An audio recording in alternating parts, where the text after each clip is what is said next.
नारियल फोड़ करके क्रेडिट लेने का काम करते हैं।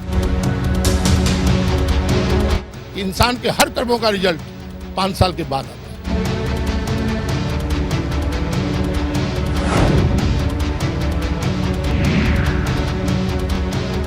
ब्रेक के बाद आपका बहुत बहुत स्वागत है। मैं हूं अवनींद्र आशुतोष। आप देख रहे हैं हमारे साथ मुंबई की आवाज। आज हम बात करें ओवैसी के उस बयान की जिसमें उन्होंने कहा है कि अगर हमारे गले पे छुरी भी रख दोगे तो हम भारत माता की जय नहीं बोलेंगे।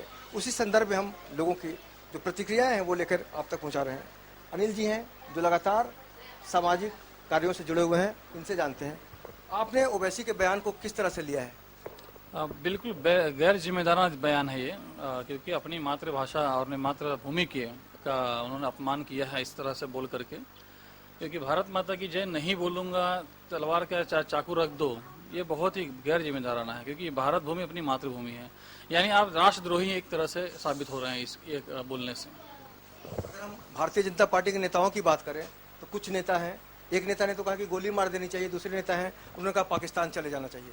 इस तरह के जब बयान आते हैं तो क्या समझा जाए कि पॉलिटिक्स में लोग अपनी बात रखना चाहते हैं?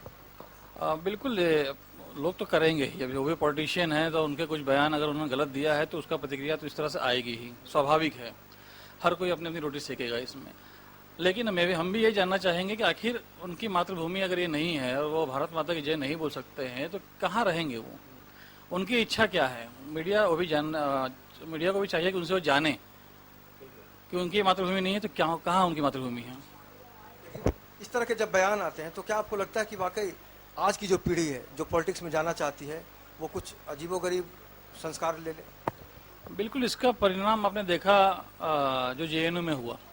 कहीं ना कहीं ये सब इसी तरह से मैं एक चीज़ों को जोड़ रहा हूँ, कड़ी जोड़ रहा हूँ कि ऐसे नेताओं के कारण ही बाकी छात्र नेता और उभरते हुए नए नेता गुमराह हो रहे हैं या सही रणनीति समझ नहीं पा रहे हैं कि करना क्या है उन्हें।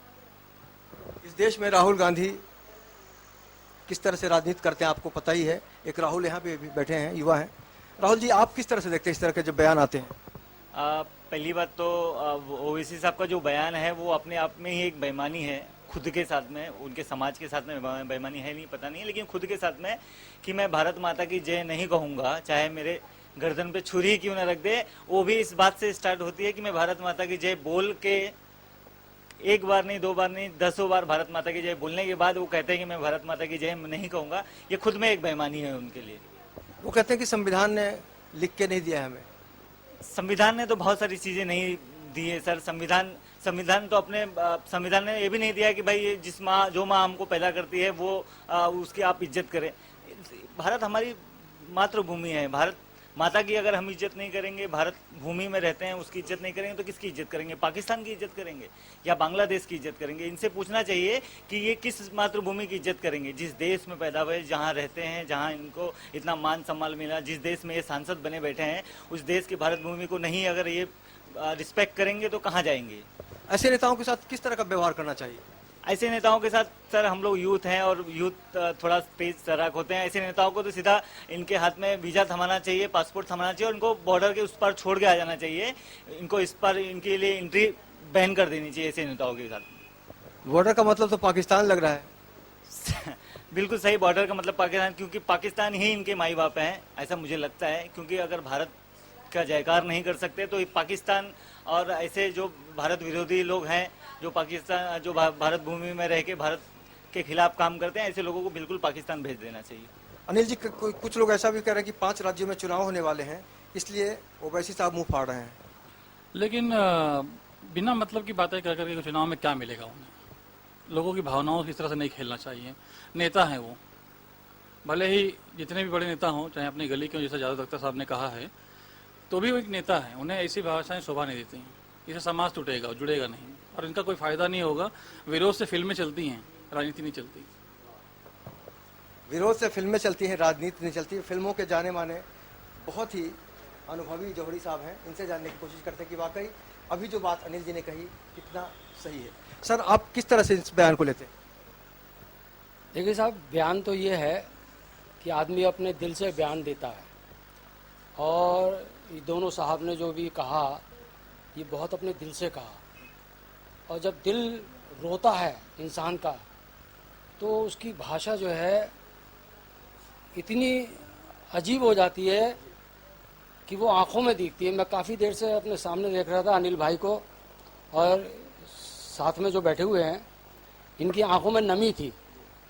और आंखों में नमी का मतलब है ये अपने देश से बहुत प्यार करते हैं। देश है इनका भारत माता, भारत देश है।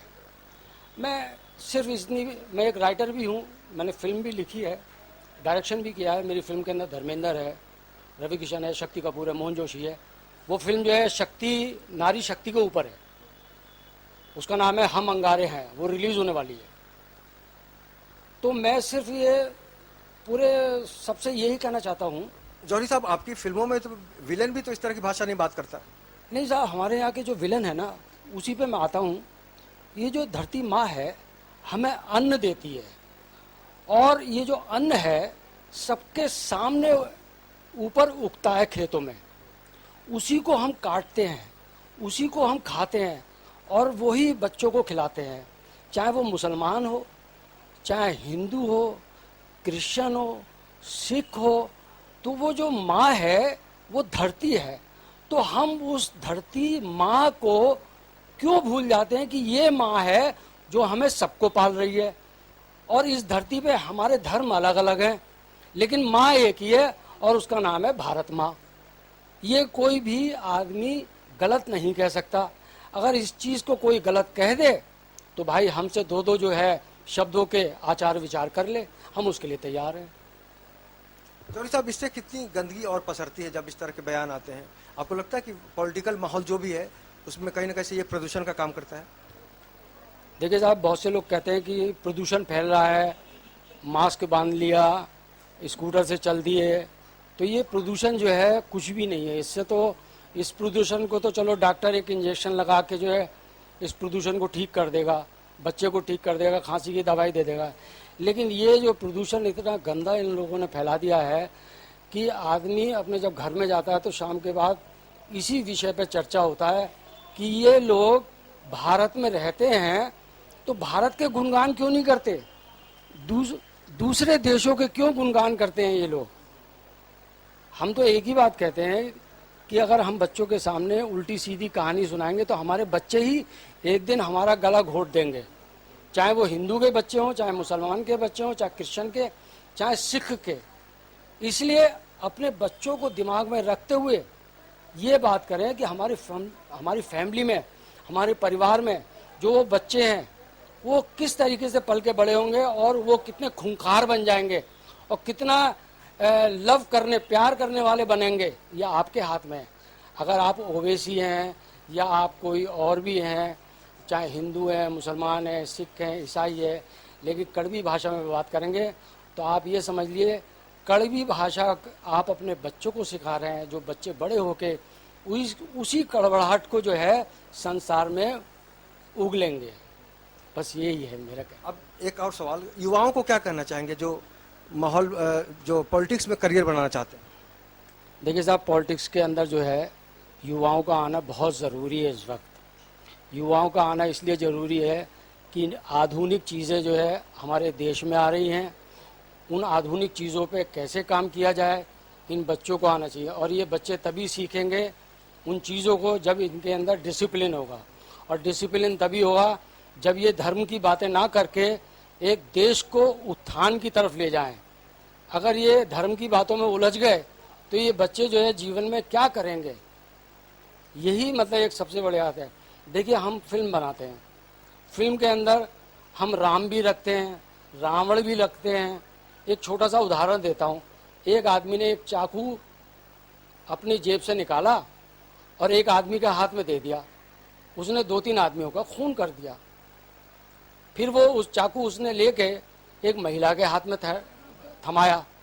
उस महिला ने क्या किया, उस चाकू से सब्जी काटी, थोड़े से आलू डाले और सब्जी बनाई और 2-3 मेहमानों को खाना खिलाया।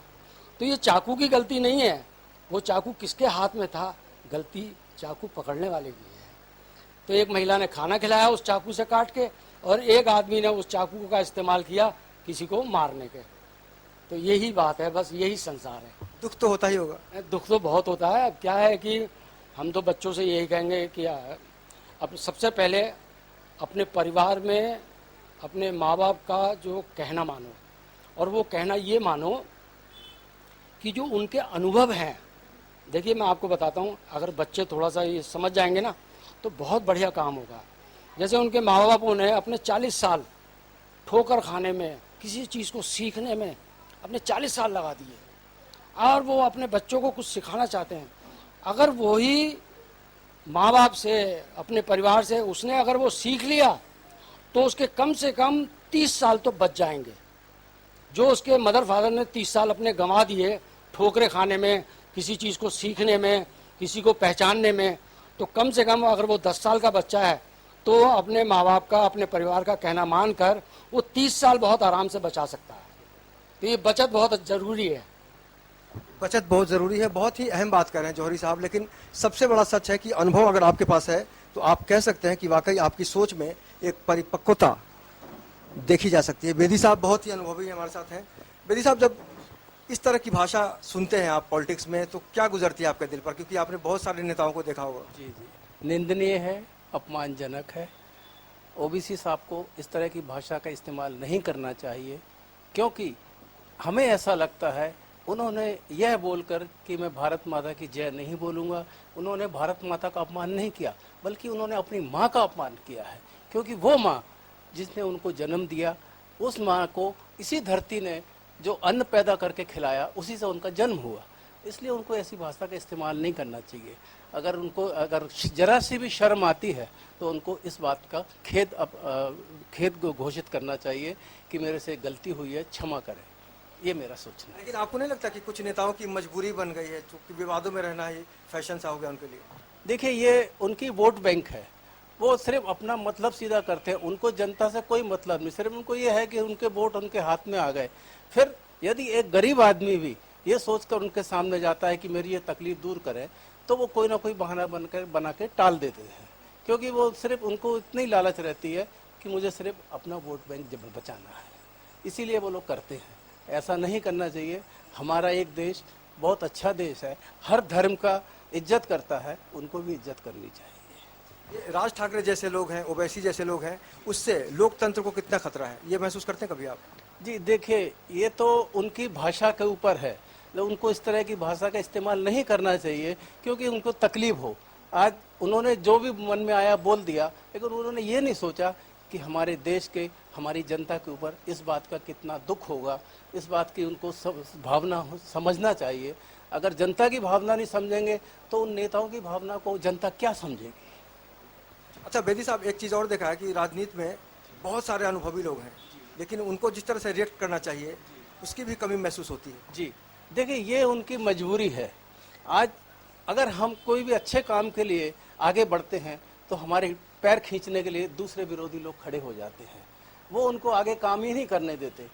आज एक छोटा आदमी भी अगर सोचता है कि मैं बड़ा आदमी बनूं, जैसे उदाहरण के तौर पर एक मोदी जी ने मेहनत करके एक चाय बेचकर एक प्रधानमंत्री बने, लेकिन वो अच्छा काम करने की कोशिश करते हैं, पब्लिक उनको नहीं करने देती, जनता, उनके विरोधी उनके पैर खींचने की कोशिश करते हैं। फिर भी उन्होंने सोच रखा है कि मेरी दूरदृष्टि और पक्का इरादा जो मैं सोच के आया वो मैं करके दूंगा। तो मेरी ये उनसे यही शुभकामनाएं हैं कि देश की समृद्धि के लिए अच्छा काम करें, हमारे देश को आगे बढ़ाएं। हमारा देश खुशहाल होगा तो हम सब खुशहाल होंगे। हमसे बात करने के लिए शुक्रिया। ये सच्चाई ही है कि अगर हम देश की भलाई की बात सोचते हैं तो हमारे देश का भला होगा और तब हमारा भी विकास होगा। मोदी साहब कहते हैं सबका साथ सबका विकास। ऐसे में इस तरह की जब भाषा, इस तरह का विवाद सामने आता है तो थोड़ी देर के लिए तकलीफ तो होती है, लेकिन उस कल को हम बिल्कुल नकार नहीं सकते जिसमें बहुत सारा भविष्य छुपा हुआ है, बहुत सारी उम्मीदें छुपी हुई हैं। और निश्चित रूप से कहा जा सकता है कि उन उम्मीदों के सामने ओवैसी जैसे नेताओं की कोई औकात नहीं है। आज के इस सफ़र में इतना ही। कल फिर मुलाकात होगी किसी अलग इलाके में, किसी अलग समस्या के साथ, कुछ अन्य लोगों के साथ। तब तक मेरे कैमरामैन देव आनंद सिंह के साथ मुझे यानी अमरिंदर आशुतोष को दीजिए इजाज़त। नमस्कार।